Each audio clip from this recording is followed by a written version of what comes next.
Martin a écrit son livre pendant l'été. Ce petit garçon de 8 ans, atteint d'une maladie neuromusculaire qui fige son visage, a rencontré Christelle par le biais des soignants.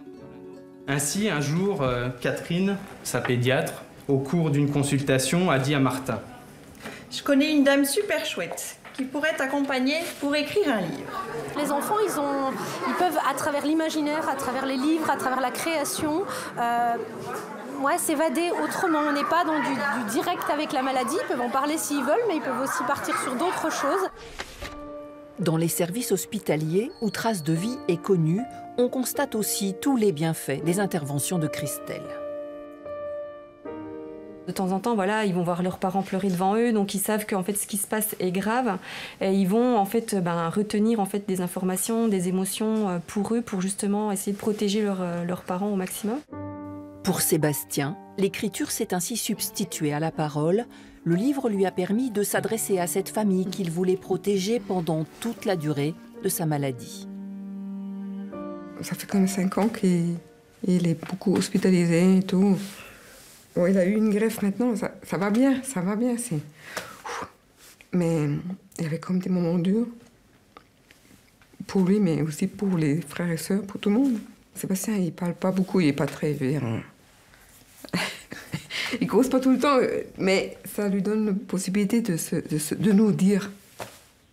Le fait que ce soit un travail vraiment en binôme entre Christelle et l'enfant, c'est très intéressant parce que les parents ne sont pas présents, donc ça peut permettre aussi à l'enfant de libérer sa parole, de pouvoir s'exprimer librement.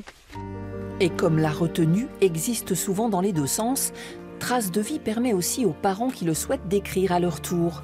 La maman de Maëva en a éprouvé le besoin. Moi, je sais que ça m'a fait un bien fou.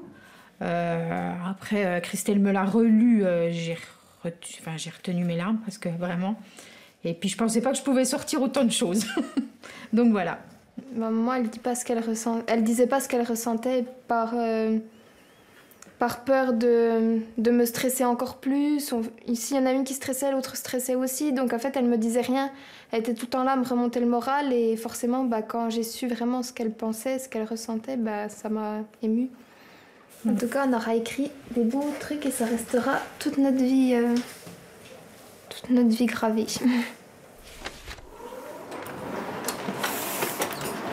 Gravée, ou plutôt imprimée, à l'ancienne, à Baume-les-Dames, dans une petite imprimerie qui aime le beau papier, le relief de l'encre et la reliure soignée, des détails qui comptaient pour Christelle, la biographe de Traces de vie.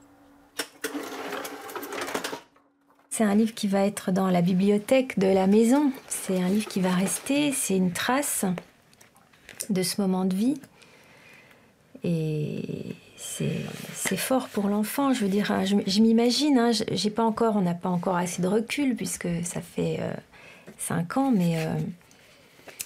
mais j'imagine l'enfant de 20, 30 ans qui a été malade, puis qui retrouve ça dans sa bibliothèque, puis qui le relit.